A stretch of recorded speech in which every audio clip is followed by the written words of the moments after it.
स्थान पर बैठ जाए आप।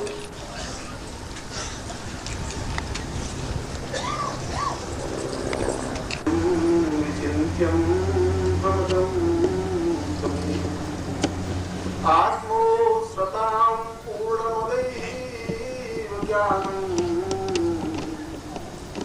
गुरुवैर्वन्दं गुरुवैर्।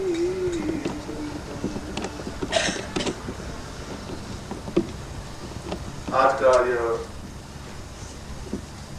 नवरात्रि के सुंदर प्रभात मेला में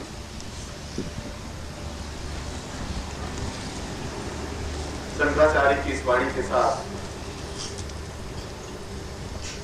मैं अपने आत्मवचन को प्रारंभ कर रहा हूं। इस श्लोक में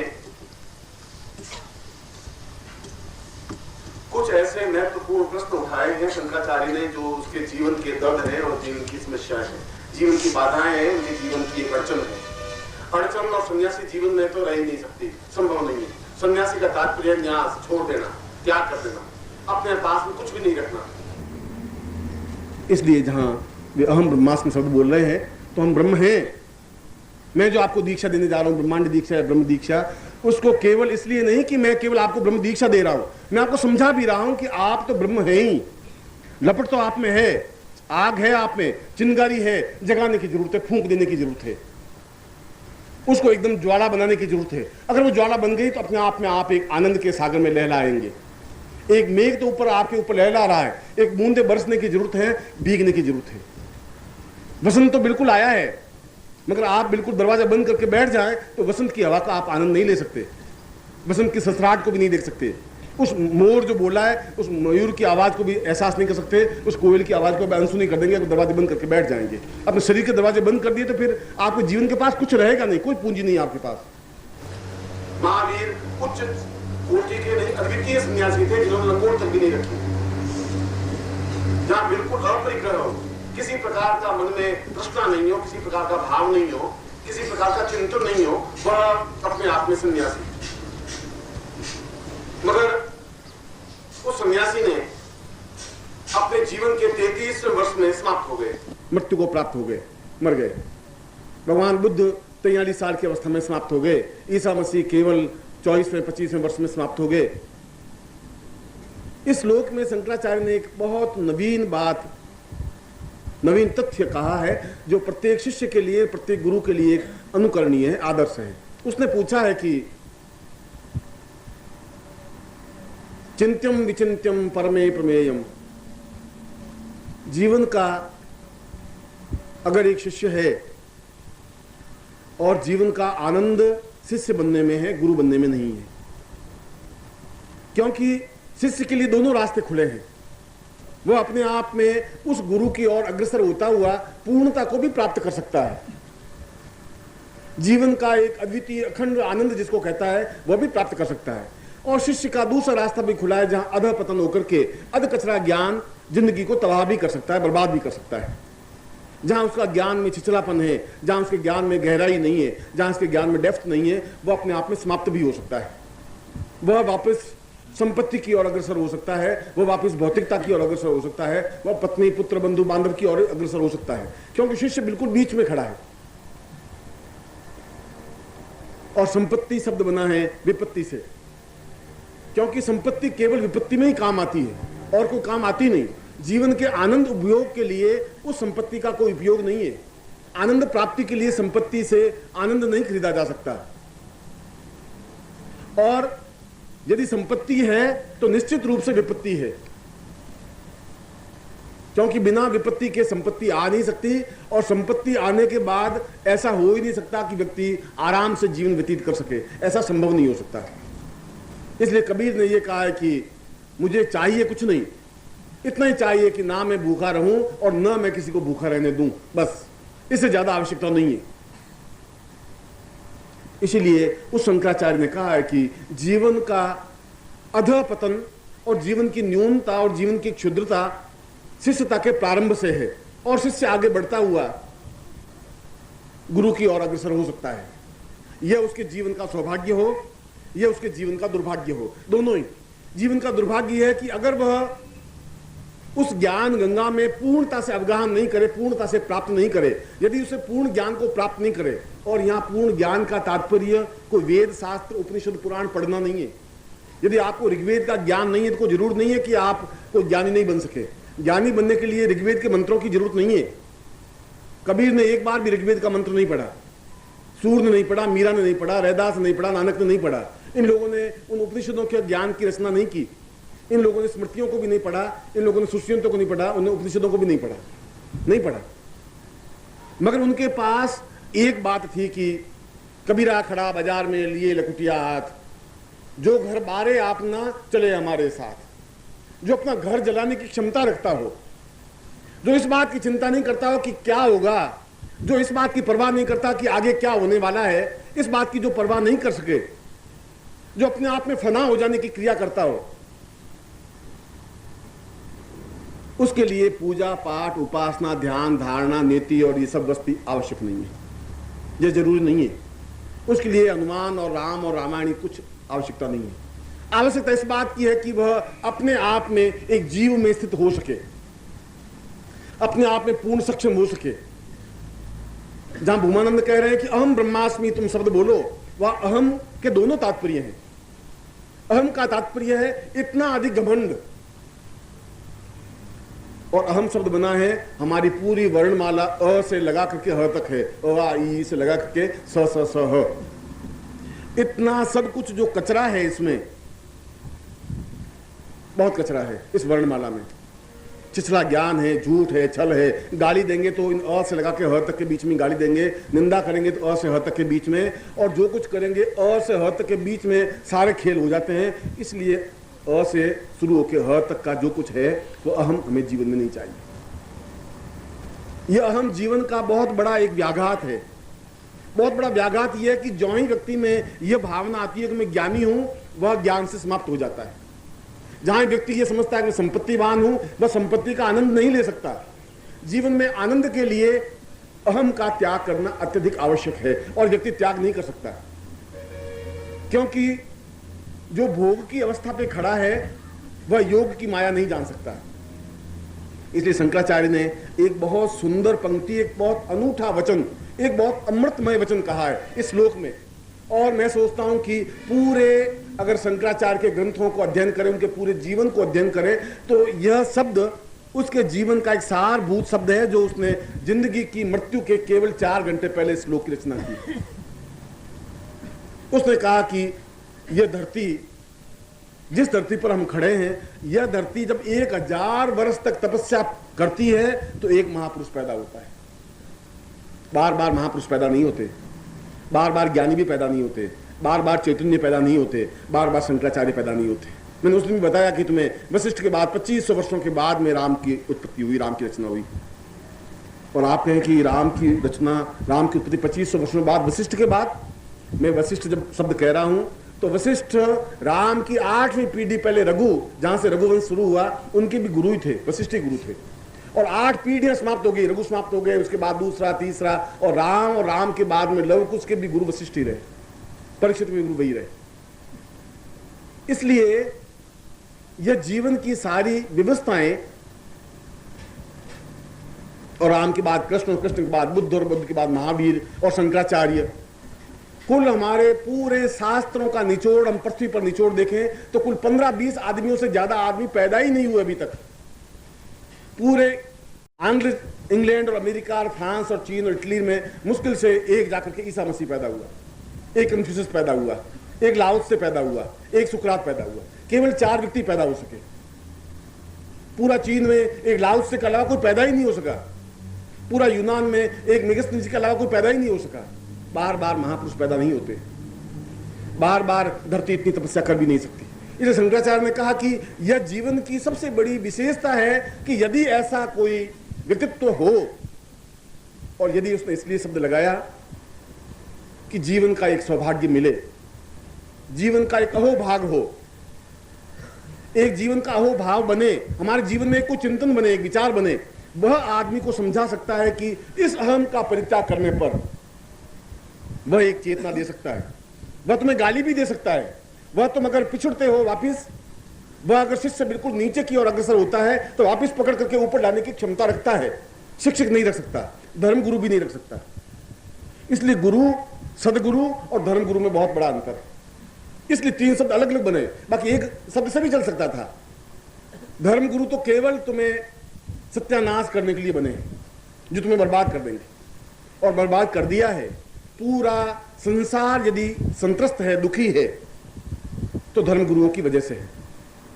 क्योंकि उस धर्म गुरु ने कहा कि नहीं, तुम हिंदू हो, कुरान अपने घर में नहीं रख सकते, तुम कुरान नहीं पढ़ सकते, तुम जामा मस्जिद में जाकर के वजू नहीं कर सकते, नमाज नहीं पढ़ सकते, तुम बुद्ध के धम्मपद को नहीं पढ़ सकते, तुम्हें केवल गीता को बार बार पढ़ना, उस 18 अध्याय को एक से लेकर के बार बार हे अर्जुन ऐसा कर, हे अर्जुन ऐसा कर, 25वें बार भी हे अर्जुन वैसा कर वैसा कर।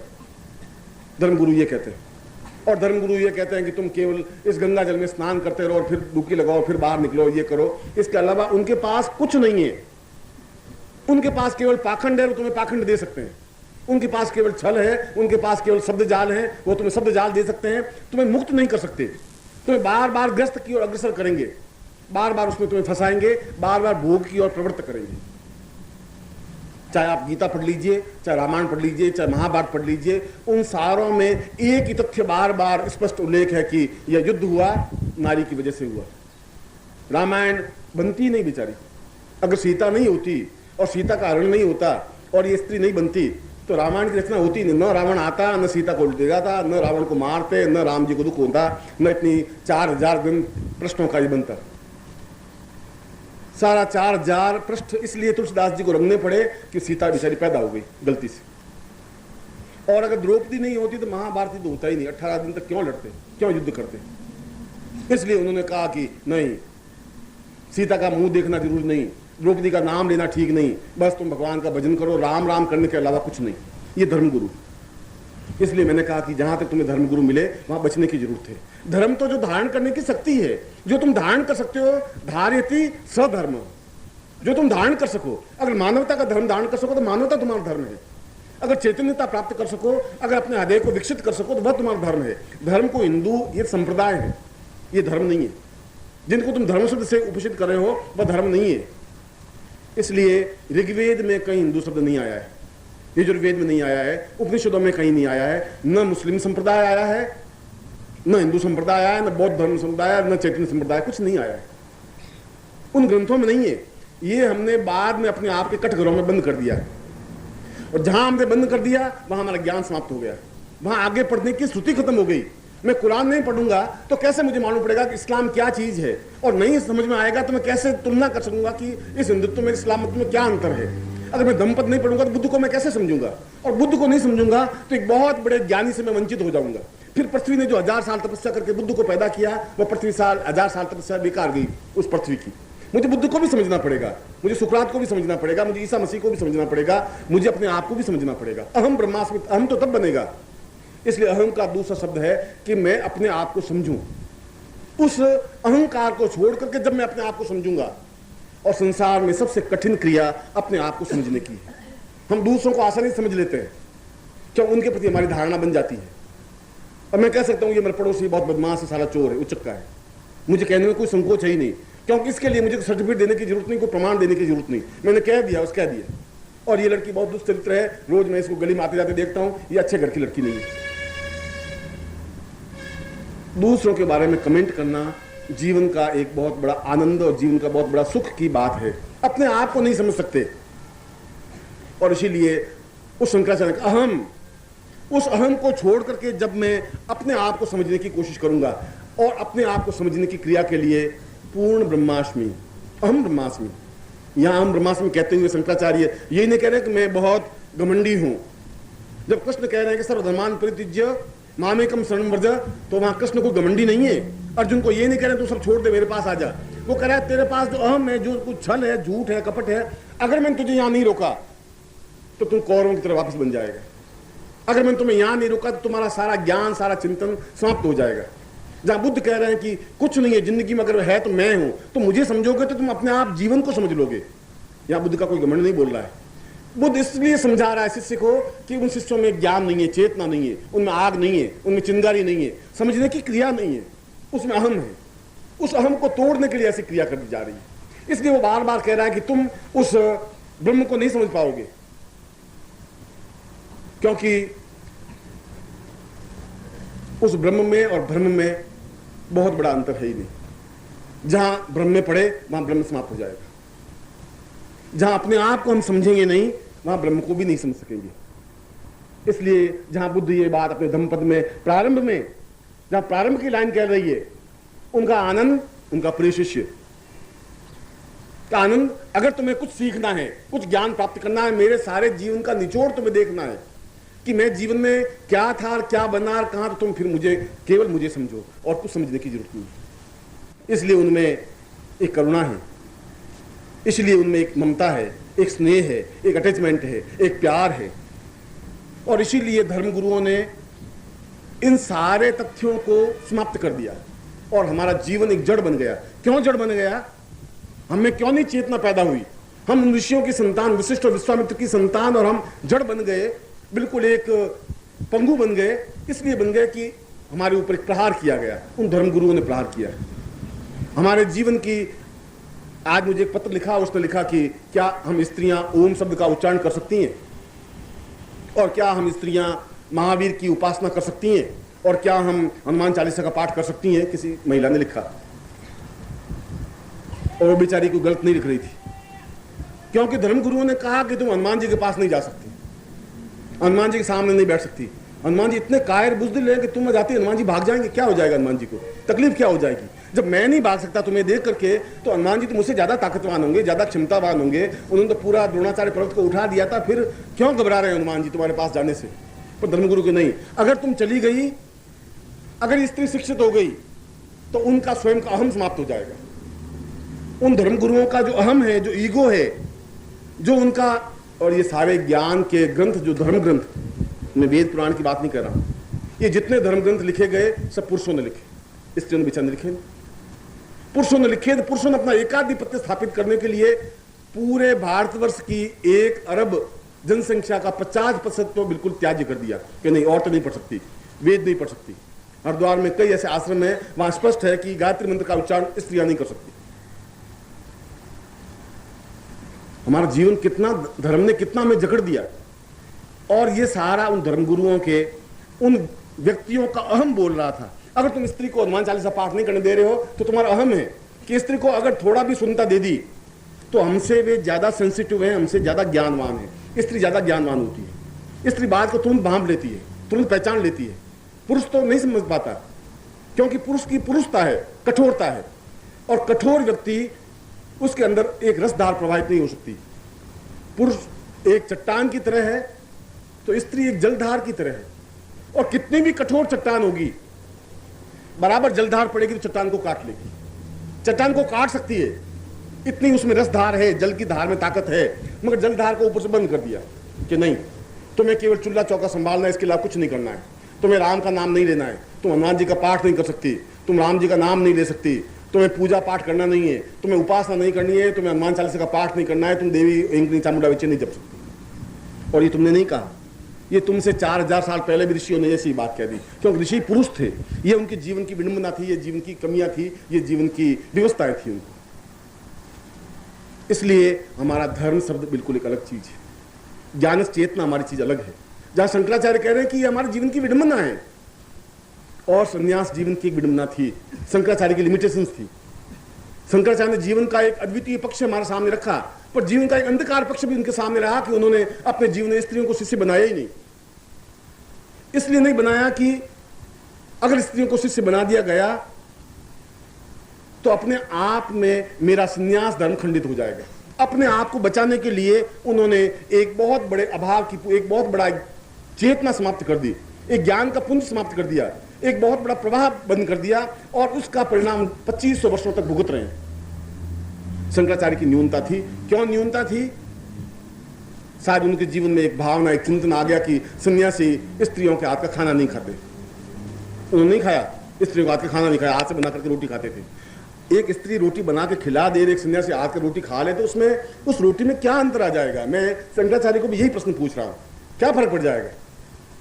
मगर ये उसके जीवन का ईगो था, एक अहम था, जहां मैं अहम शब्द बोल रहा हूं। इसलिए जब वहां बोल रहा है अहम ब्रह्मास्मि, तो ब्रह्म तक पहुंचने के लिए इस अहम को भी तोड़ना पड़ेगा।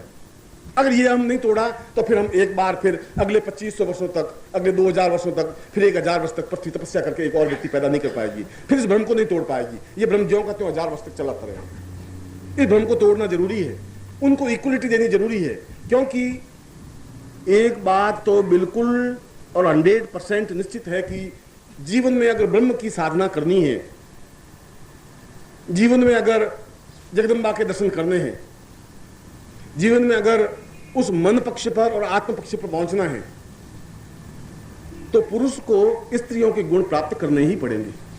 अगर बिना स्त्रियों के गुण प्राप्त किए पुरुष उन आत्म चेतना को प्राप्त कर ही नहीं सकता, ब्रह्म नहीं बन सकता, ठूंठ बन सकता है, एक जड़ बन सकता है, एक चेतनाहीन बन सकता है। क्योंकि स्त्रियों के गुण है दया, प्रेम, करुणा, ममत्व, स्नेह, अटैचमेंट, मातृत्व, एक भावना, एक हृदय पक्ष।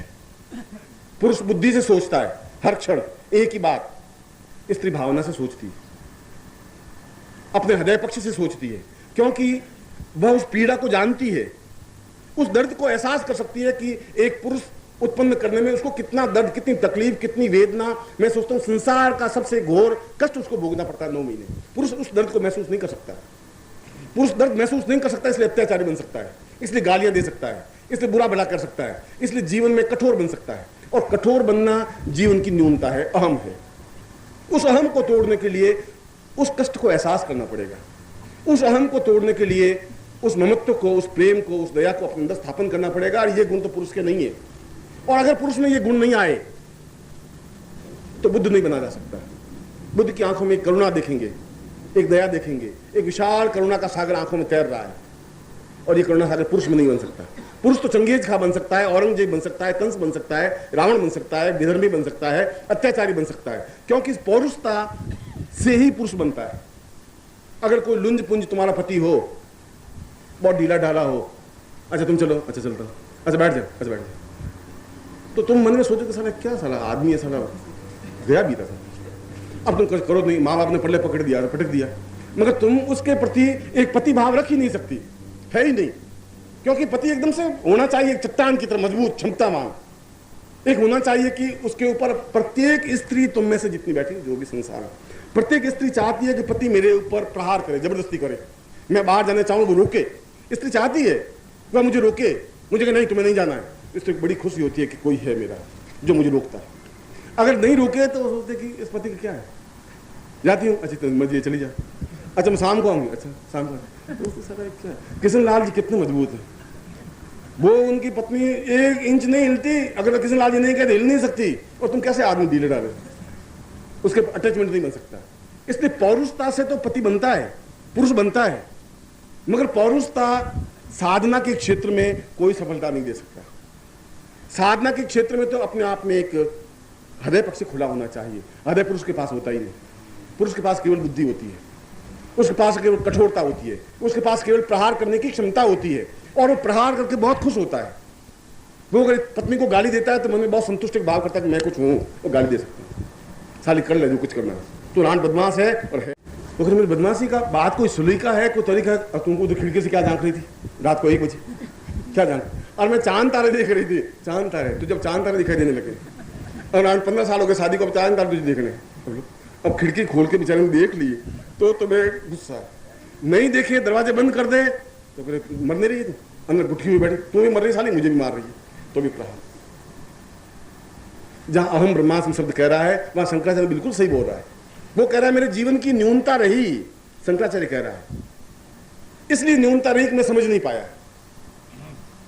कोई जरूर नहीं शंकराचार्य सब कुछ समझ ही बैठा हो, कोई जरूर नहीं कि हमारे पिताजी बहुत महान ज्ञानी हो, हमारे पिताजी में कमियां हो सकती हैं, और अगर पुत्र है तो साफ कह सकते ये मेरे पिताजी में कमी थी, ये मेरे पिताजी में विशेषता थी, ये क्षमता है। मेरे पिताजी शराबी थे, ये उनकी न्यूनता थी, कमजोरी थी, मगर बहुत दयावान थे, ये उनकी विशेषता थी। दोनों पक्ष सामने रखने वाला ज्ञानी बन सकता है। और हम कहेंगे नहीं मेरे पिताजी के बारे में शराबी तो मैं कह नहीं सकता, बस दयावान थे, उससे स्पष्ट नहीं हो सकता।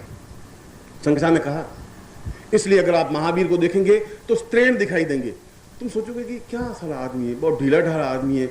ईसा मसीह कह रहे हैं कि तुम अगर एक गाल पे चांटा मारे तो दूसरा गाल उसके सामने कर दो। अगर बुद्ध कह रहे हैं कि अगर तुम्हें कोई गाली दे तो गाली को लो ही मत, जब तुम कोई चीज लोगे ही नहीं तो तुम्हारे पास रहेगी नहीं।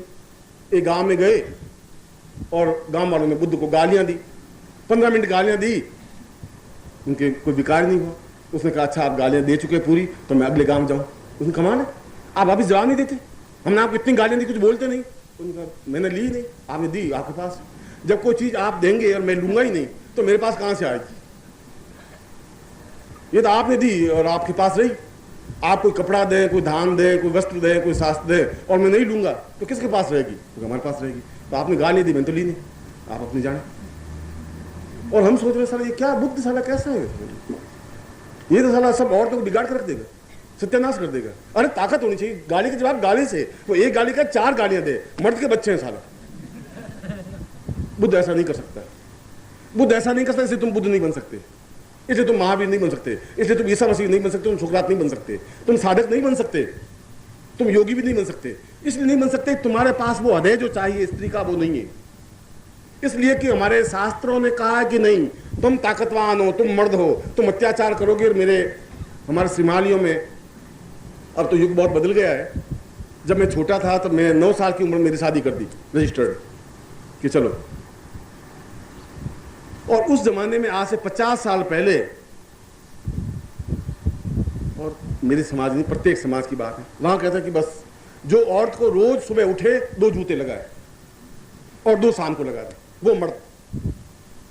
और मुझे मेरे काका जी कहते हैं कि साला तू इंजड़ा है, साला कुछ नहीं करता। अरे 2 जूते नहीं लगा सकता, किशन लाल ने लगाए, कितना मर्द, हेमराज ने लगाए, कितना मर्द, उसने लगाए, और तू साला कुछ नहीं कर सकता। और मुझे कसमसाहट होती है, मैं कैसे नहीं लगा सकता, सब लगा सकते हैं, तो औरत को तो लगा ही सकते।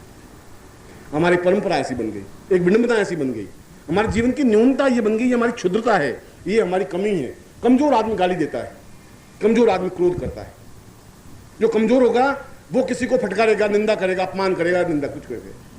क्षमतावान, धैर्यवान ऐसा नहीं कर सकता। इसे शंकराचार्य ने श्लोक में कहा है कि ये सारा गुण, कल मैंने आपको प्रवचन में समझाया कि ये जितने सुख और दुख, जो अनुभूतियां तुम्हारी सुख और दुख की अनुभूतियां हैं कि हाय बहुत गर्मी है, गुरुजी साला 2-2 घंटे प्रवचन करते हैं, इस गर्मी में मर रहे हैं, ये दुख शरीर की अनुभूति तुम्हारी, मन की अनुभूति तो है। गर्मी अगर लगेगी तो शरीर को लगेगी, सर्दी लगेगी तो शरीर को लगेगी, तुम्हारा दुख की अनुभूति होगी तो शरीर को होगी, सुख की अनुभूति होगी तो शरीर को होगी। तुम्हारे पास 5 लाख रुपए होंगे तो शरीर को एक अनुभूति हुई, बस। तुम्हारे 5 लाख होने और अगले साल तुमने कपट किया 6 लाख हो गए तो फर्क तुम्हारी जिंदगी में कुछ नहीं पड़ा। वो उतने बैंक में जाकर के जमा हो गए या ब्लैक मनी जमा हो गए। तुम्हारे पास 5 लाख में और 6 लाख में डिफरेंस कुछ नहीं आया। कपड़े उतने ही 4 के 4 पहन रहे हो, रोटियां वही 2 की 2 खा रहे हो, मक्खन फिर भी तुम नहीं खा सकते, डायबिटीज तुम्हें, ब्लड प्रेशर है, मगर एक सुख की अनुभूति है कि अब हमारे पास 6 लाख हो गए, बस। और अगर तुम मरो तो नोटों का कफन तुम्हारे ऊपर डाला नहीं जाएगा। किसी आज तक किसी व्यक्ति ने राजाओं के शरीर पर भी नोटों का 100 का नोटों का कफन बना करके नहीं सिरा, भाई इतने बहुत पैसा कमाया है, इस नोटों का कफन डालें, वैसा नहीं डाल सके। हम केवल अपने ही भ्रम में दूसरों को किस प्रकार से क्या कहें इसी चिंतन में रहे। एक सेल टैक्स ऑफिसर, कहां गए तुम? एक सेल टैक्स ऑफिसर किसी के बही खाते जांच कर रहा था। यमदूत तो है, भारतवर्ष में ये सशरीर जिंदा है। आप लोगों में से कई लोगों ने उनके दर्शन किए होंगे, नहीं करें तो कर सकते हैं।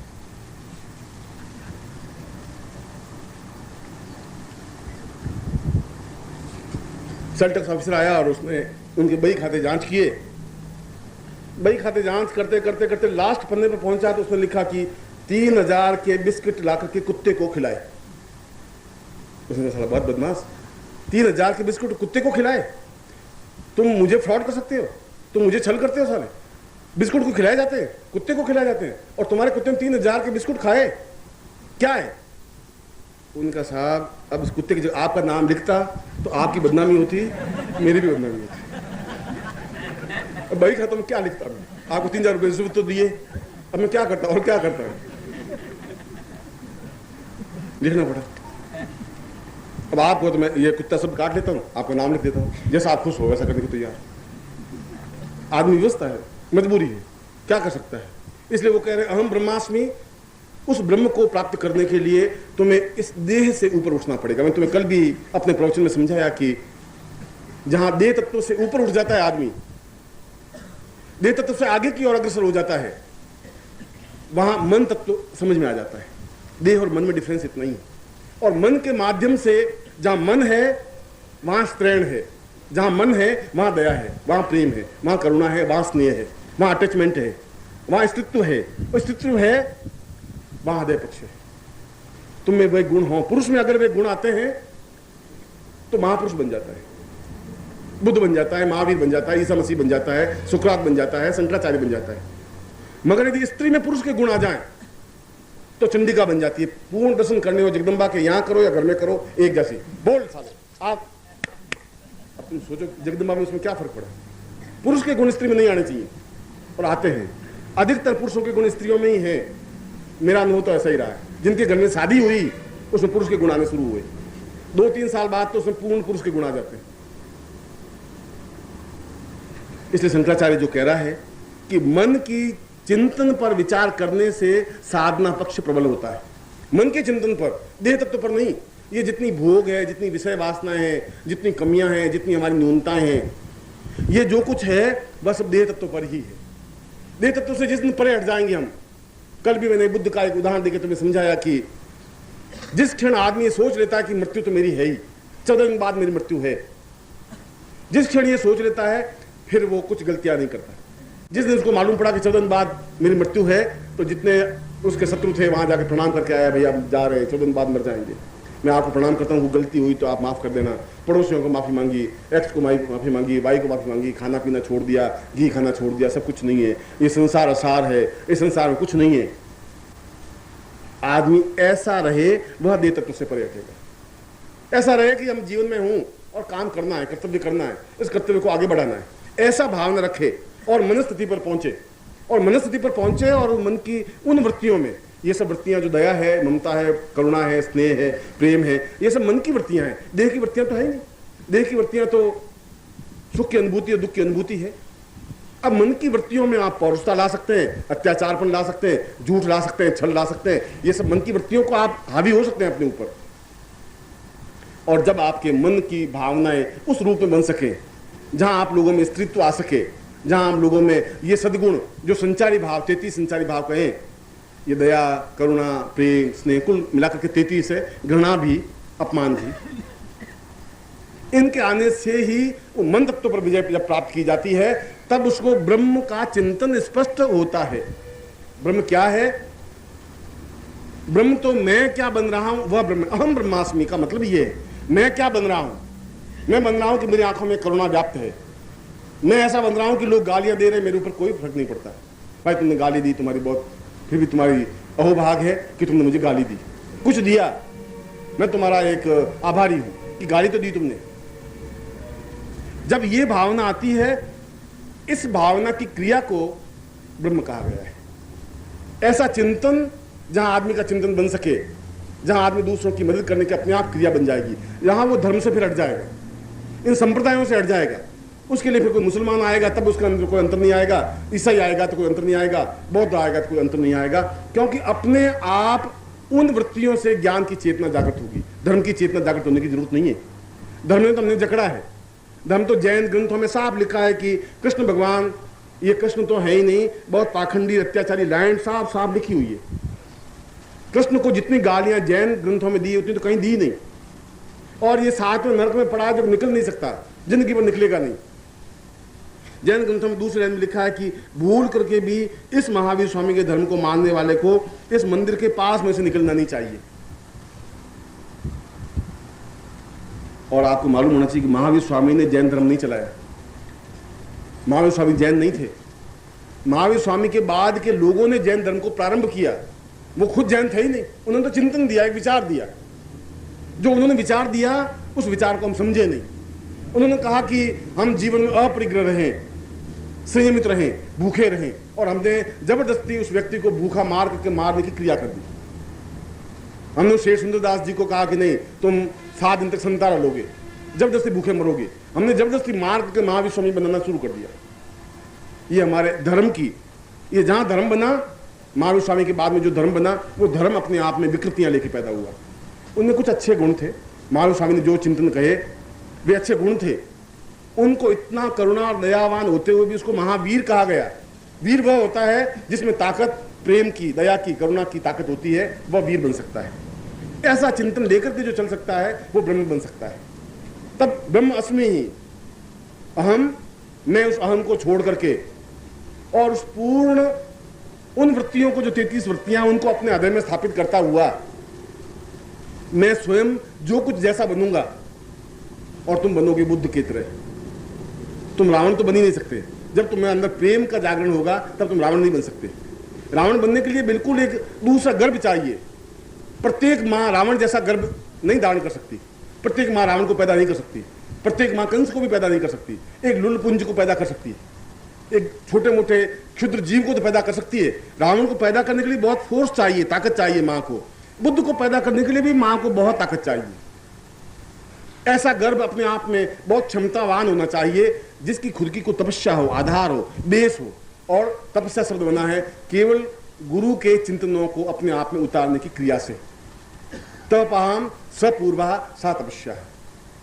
जो उनके चिंतनों को अपने आप में उतार सके वह तपस्या है, वह तप है। जो अपने ताप को अपने ऊपर झेल सके, क्रियात्मक पक्ष ले सके, वह तपस्या है। ऐसा गर्भ जहां आज से केवल 3000 वर्ष पहले जो 21 महीने का गर्भ धारण कर सकती थी मां, 21 महीने में संतान पैदा हो सकती थी और अपने आप में एक परिपक्व, एक ज्ञानी, एक चिंतक, एक अद्वितीय। मुझे बहुत आश्चर्य होता है कि उस समय वशिष्ठ और विश्वामित्र के टाइम में जितने बालक पैदा हुए, वशिष्ठ बने, कोई विश्वामित्र बने, कोई गर्ग बने, कोई उद्दालक बने, कोई अत्रि बने, कोई कणाद बने, पुलस्त्य बने, उसके बाद परंपराएं लुप्त हो गई। क्या कारण हो गया? इसलिए कारण लुप्त हो गया कि नारीत्व में पुरुषत्व आ गया। वो एक पायलट तो बन सकी, वो युद्ध में भाग लेने वाली तो बन सकी, वो कंप्यूटर में काम करने वाली बन सकी, वो व्यापार करने वाली तो बन सकी, स्त्रीत्व समाप्त कर दिया। जो पुरुषों के संपर्क में आई उसका जो एक क्षमा भाव था, एक कारुण्य भाव था, वो खत्म हो गया। अगर चंदन के संगति में आएंगे तो हम चंदनवान बनेंगे, सुगंधवाद बनेंगे, मगर यदि हम विश्व के संगति में आएंगे तो हम भी विश्ववान बन जाएंगे। इस नारी की संगति में आके पुरुष तो कुछ अच्छा चिंतन लिया, पर नारी स्वयं अपने आप में पौरुषवान बन गई, कठोर बन गई। यदि आप जो एनसीसी में भाग लेने वाली लड़कियां हैं, शादी करने के बाद यदि आपको उसकी चाल देखें तो कालिदास ने जो कुछ चाल लिखा है वो तो चाल है ही नहीं। कालिदास ने स्त्री की चाल को हंसनी की कहा, ऐसी जैसे हंसनी चलती है वैसी चाल होती है, और वो बिल्कुल चलती है जैसे कोई आर्मी की अफसर चलती है वैसे चलती है। वो चाल ही नहीं आ सकती उसमें, वो उसमें लोच है ही नहीं, उस शरीर में वो एक क्षमता होनी चाहिए, वो है ही नहीं। अगर लोच नहीं है तो उसके गर्भ में वो ताकत भी नहीं रह सकती। गर्भ में ताकत तो अपने आप में एक बिल्कुल संजो करके रखने लायक ताकत और क्षमता होनी चाहिए। इसलिए 21 महीने का गर्भ समाप्त हुआ, 20 महीने का हुआ, 18 महीने का हुआ, 16 महीने का हुआ, और आगे जाकर के सत्यनारायण की कथा में लिखा है साहब की उसके बाद 10वें मास में एक सुंदर सुशील कन्या उत्पन्न हुई। आज से 300 साल पहले सत्यनारायण की कथा लिखी गई। उसमें पूरे 10 महीने पूरे होने के बाद संतान उत्पन्न होती थी, और आज से 50 साल पहले 9 महीने बाद संतान उत्पन्न होती थी, और अब 8 महीने पूरे होकर 2 या 3 दिन ऊपर जाते हैं संतान पैदा हो जाती। और तुम्हारी पीढ़ी में 25 साल बाद पूरे 7 महीने पूरे करके 8 महीने शुरू करेंगे तब संतान पैदा हो जाएगी। कच्चा फल अपने आप में बुद्ध नहीं बन सकता, महावीर भी नहीं बन सकता। कच्चा फल तो एक बहुत सामान्य व्यक्तित्व बन सकता है जो 20, 25, 50 साल, 60 साल जिंदा रहेगा और मर जाएगा। उसके लिए धारण शक्ति उसकी खत्म हो गई। वो धारण शक्ति खत्म हो गई पुरुषों की संगति से, उनका खुद का अस्तित्व खत्म हो गया। शंकराचार्य ने इसी बात को, इस दुख को प्रकट किया। उनका ये मैंने बहुत गलती कर दी, आने वाली पीढ़ियां भुगतेगी, कहा उसने, और वास्तव में हमने भुगता। हमने एहसास नहीं कर पाए, हम चिंतन नहीं कर पाए, हम ब्रह्म बन ही नहीं पाए, क्योंकि ब्रह्म बनने के लिए वापिस एक शक्तिशाली पुरुष की जरूरत थी, शक्तिशाली ज्ञान की जरूरत थी, एक चेतना पुंज की जरूरत थी, एक लपट की जरूरत थी जो तुम्हें लपट दे सके, आग दे सके, तुम्हें समझा सके कि तुम खुद ब्रह्म हो। चीखने चिल्लाने से, हम ब्रह्मास्मि कूकने से तुम ब्रह्म नहीं बन सकते। कैसे ब्रह्म बना जाए ये समझने की जरूरत है। अस्मि, अपने आप की अस्मिता को मिटा करके, अपने आप को पूर्ण रूप से फना करके, अपने आप को बलिदान करके, अपने आप को विसर्जित करके, अपने आप को समर्पित करके, और जहां समर्पण करने की क्रिया अगर तुम में नहीं अकड़ है, अहम है, तो फिर तुम अस्मि नहीं बन सकते। जहां तुम अस्मि नहीं बन सकते वहां तुम ब्रह्म भी नहीं बन सकते, और जब ब्रह्म नहीं बन सके तो उस आत्म तत्व पर नहीं पहुंच सकते। इसलिए मैंने मनुष्य शरीर के तीनों भेद बताए। देह तत्व जहां तुम हो, देह तत्व जहां तुम्हें खाने की इच्छा होती है, देह तत्व जहां तुम कहते हो सब्जी में नमक कम है, ये सब देह तत्व है। देह तत्व जो मेरी पत्नी कहाँ चली गई, 1 घंटे पर नहीं आई, क्या हुआ, यहाँ तुम्हारा देह तत्व है। ये देह तत्व है कि पति गया और आधे घंटे तक आया नहीं, रोज 5 बजे ऑफिस से आ जाता है, साला आज 7 बजे तुम गया कहाँ, 2 घंटे तक कहाँ रहा। अरे भाई ऑफिस में काम था, साल तेरे ऑफिस में काम था, मैंने टेलीफोन किया तुम ऑफिस भाई।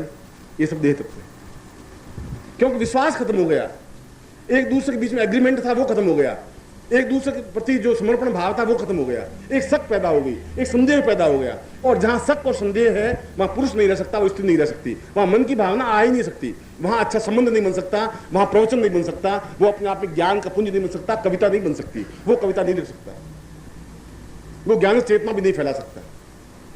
इसलिए शंकराचार्य, और मैं शंकराचार्य का शब्द इसलिए कह रहा हूं कि हमारी कड़ी टूटी शंकराचार्य से, इसलिए कड़ी में वहां से जोड़ रहा हूं, बुद्ध से नहीं जोड़ रहा हूं। बुद्ध की बातें शंकराचार्य पैदा कर दिया उसने, इस पृथ्वी ने। शंकराचार्य के बाद कड़ी टूट गई, इसलिए मैं उस कड़ी को जोड़ कर तुम्हें बता रहा हूं। और इसलिए शंकराचार्य ने उस 30 लाइन में दुख प्रकट किया कि क्या शिष्यों का कोई कर्तव्य नहीं है गुरु के प्रति। क्या मैं जो बात पूरे अपने ग्रंथों में कहा, इस ग्रंथों में यह कहा कि गुरु ऐसा करे, गुरु ऐसा करे, क्या शिष्य का कोई कर्तव्य, कोई धर्म, कोई चिंतन, जब शिष्य है, अगर वो शिष्य है तो क्या उसका कोई मर्यादा नहीं है गुरु के प्रति। अगर वो कहता है अगर शिष्य मेरे सही होते, ये मेरा दुर्भाग्य है कि मुझे शिष्य अच्छे नहीं मिल सके, ये मेरा दुर्भाग्य है कि मुझे पत्नी अच्छी नहीं मिल सकी, ये मेरा दुर्भाग्य है कि मुझे पति अच्छा नहीं मिल सका। और शंकराचार्य कह रहे मेरा दुर्भाग्य है कि मुझे अच्छा शिष्य नहीं मिल सके, इसलिए 33वें वर्ष में मुझे मरना पड़ रहा है, इसलिए मरना पड़ रहा है कि बार बार मैं अपने आप में घुट रहा हूं, अपने आप में मेरी घुटन इतनी ही हो गई है कि सीना फट जाए और निकल जाए, मैं कुछ कह नहीं पा रहा। शिष्यों की ड्यूटी, शिष्यों का धर्म, शिष्यों का कर्तव्य था कि मेरे सुख की चिंता करे।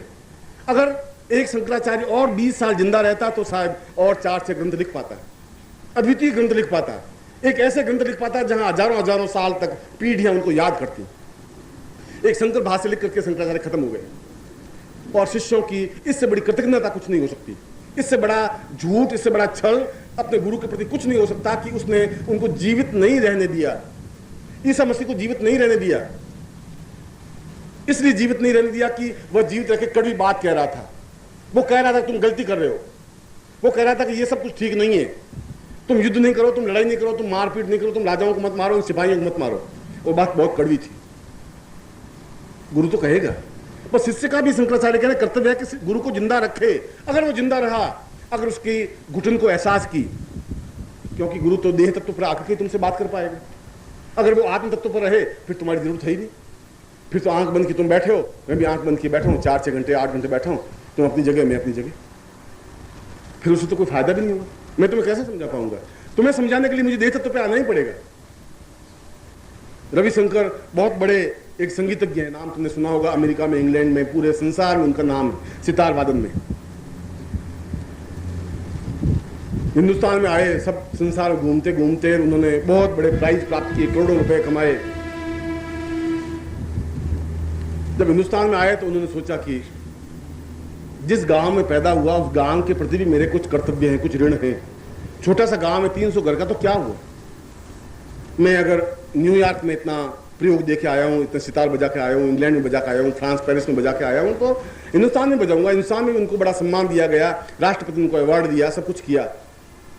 तो अपने गाँव में गए तो गाँव वाले बहुत खुश हुए, भाई रवि आ गया, रवि आ गया, ये हमारा बचपन का रविया था, तू नंगा घूमता था, रविया तुझे याद है? अभी घूमता था, तो 5 साल का था तो घूमता था। अब उसमें कौन सी आप महानता मुझे दिखा रहे हैं कि तू रविया नंगा घूमता था? रविशंकर ने कहा मैं आपके गांव में पैदा हुआ, 300 का गांव वैसा का वैसा है, मगर मैं आज पूरी दुनिया में मेरा नाम है और मैं एक सितार बजाता हूँ एक सिटिंग में 2 घंटे या 2.5 घंटे या 3 घंटे, तो मुझे $50,000 मिलते हैं, $1,00,000 मिलते हैं, $5,00,000 मिलते हैं, मगर मैं तुम्हारे गाँव में फ्री बजाऊंगा। गाँव वालों ने कहा कि हिंजारो सभा है और सभा में सितार बजाएंगे, अपन सुनेंगे। तो गाँव वालों ने मिलकर के सब इकट्ठे हुए, एक खाली पीपा रख दिया, खाली पीपे के ऊपर गैस जमा करके गैस लगा दिया, गाँव में बिजली तो थी नहीं, आगे जाजम बिछा दी और जाजम पर लोग आकर के बैठ गए। औरतें आई, आदमी आए, बैठ गए। रविशंकर भी आए, उन्होंने सितार बजानी शुरू की, पक्की राग, जय जयवंती राग शुरू कर दी, तां तां तां तुम तुम तुम तुम तुम। अब आंख बंद की तुम करते रहे। अब 15-20 मिनट तो तुम में लग गए। कहो यहाँ से गया था तो दिमाग बिल्कुल ठीक। अरे अंखियां मिला के जिया भरमा के चले नहीं जाना, कोई गाना हुआ? ये तुम साला क्या गाना हुआ? फिर गाँव अपने गांव का रवैया है तो सुनो तो सही। अब ये बार बार रवैया थोड़े आएगा, कह दिया था। अब आधे घंटे तुम करते रहे, फिर उनका प प प प प प प प प घुंघरू बांध मीरा नाची बोलना था, बेचारा प पे अटक गए और प अटकते थे। 1 घंटे तक प प प प प प प करते रहे, आंख बंद करके वो बजाते रहे। 1.5 घंटे बाद आंख खुली, आंख खुली तो गाँव वाला कोई नहीं, एक आदमी बैठा जाजम पर सिर्फ। सब चले गए। अभी तो मैंने पग भी पूरा नहीं बोला, अभी तो घुंघरू बाकी है, मीरा बांधी रे, अभी तो 2, 2.5, 4 घंटे का कार्यक्रम है सर। फिर भी उसने कहा कोई बात नहीं, पूरे 300 लोगों में बीच में अगर एक भी अगर कद्रदान मिल गया तो बहुत बड़ी बात है, ये छोटी बात नहीं है। उसने कहा कि मुझे बहुत खुशी है कि मेरे सितार को कोई समझ नहीं सका, मगर तुमने समझा, तुम बैठे रहे, तुमने सुना। उसने कहा सुना सुने कर्म फूटा, ये जाजम मेरी है, आप उठो तो जाजम घर लेके जाओगे। इसलिए बैठा हुआ हूं, मेरे क्या करूं।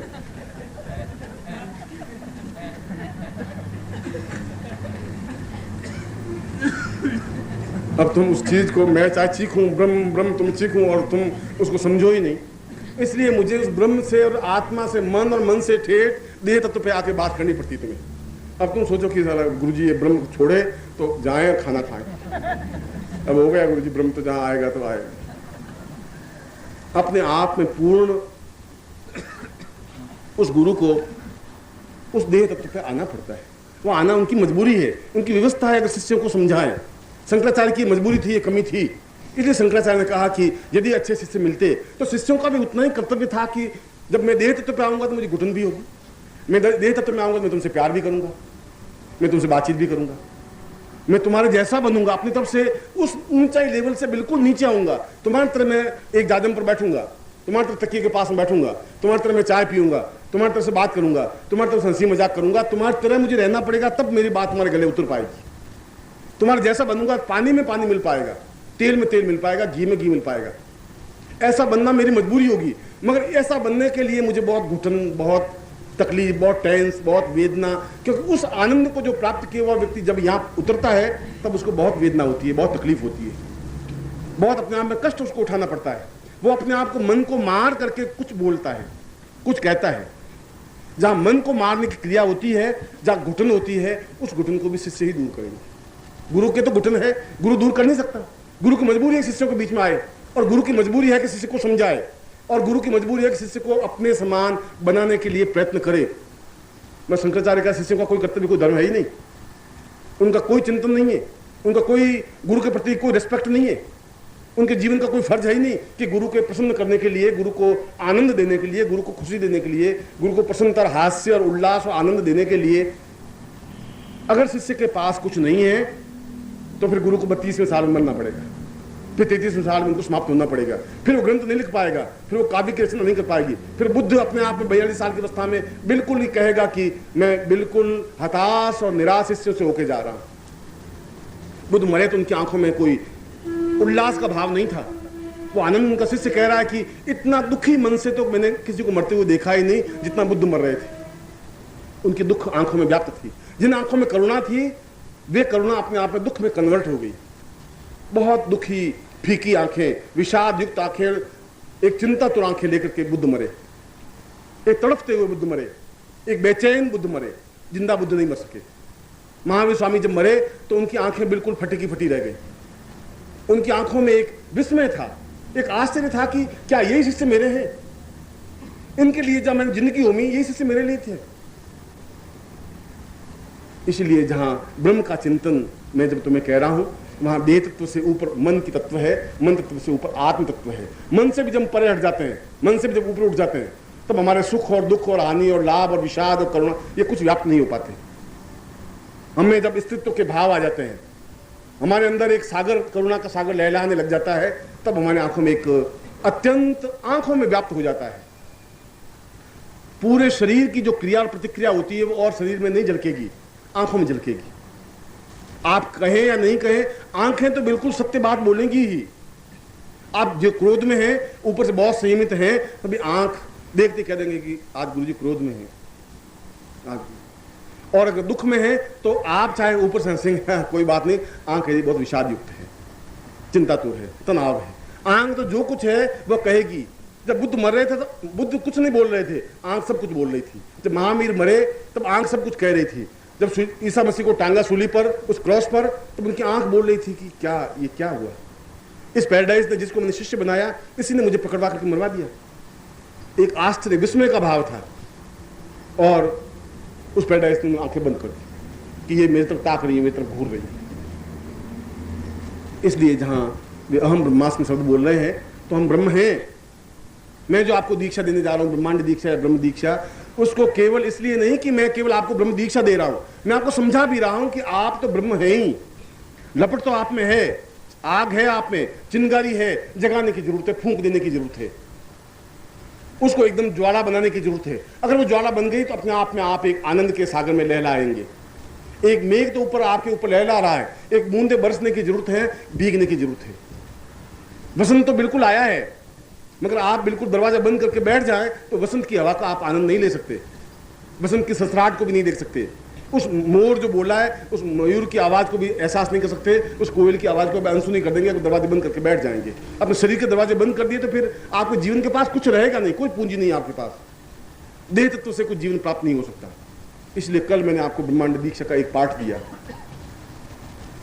एक पाठ देने का मतलब है कि मैं उस ब्रह्म को आपके अंदर गुरु को समाहित करने की क्रिया करना चाहता था, और मैं आज समाहित कर रहा हूं उस ब्रह्म को, तो आपके मन तत्व को आपको पकड़ाने की क्रिया, मन तत्व से आगे आत्म तत्व को पकड़ाने की क्रिया। तीन ही तत्व हैं, चौथा कोई युग है ही नहीं, चौथी कोई धारणा नहीं है। मनुष्य और मनुष्य के बाद एक करुणा व्याप्त ऋषि, चाहे हम उसका नाम वशिष्ठ कहें, चाहे ऋषि का नाम विश्वामित्र कहें, चाहे उसका नाम बुद्ध कहें, चाहे उसका नाम महावीर कहें, चाहे इसका नाम सुकरात कहें, जिनमें अथाह करुणा है, जहां अथाह दया है, जहां अथाह ममता है, जहां अथाह प्रेम है, जहां स्नेह है, वो भावनाएं वो तुम में आ सके तो तुम्हारा इस संसार को देखने की क्रिया एक अलग हो जाएगी। एक अपने आप में एक अजीब सी खुमारी और मस्ती में रहेंगे, जैसे कबीर रहा, जैसे सूर रहा, जैसे मीरा रही, जैसे तुलसी रहे।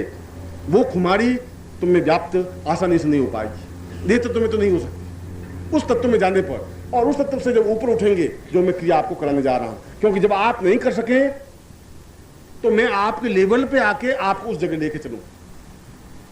आप सीढ़ियां नहीं चढ़ के मैं आवाज दूं तो ऊपर चढ़ो, तुम नहीं चढ़ सको, रपटीली जमीन हो तो मैं आपका हाथ पकड़ूं और खींचता ऊपर ले जाऊं, क्योंकि मैं चाहता हूं कि अगर मैं उस आनंद को प्राप्त कर रहा हूं तो फिर तुम भी आनंद को प्राप्त कर सको। मैं चाहता हूं कि अगर मैं उस पाखंड को तोड़ सका तो फिर तुम भी पाखंड को तोड़ सको। जब मैं चाहता हूं कि मैं उस करुणा और दया और प्रेम और स्नेह से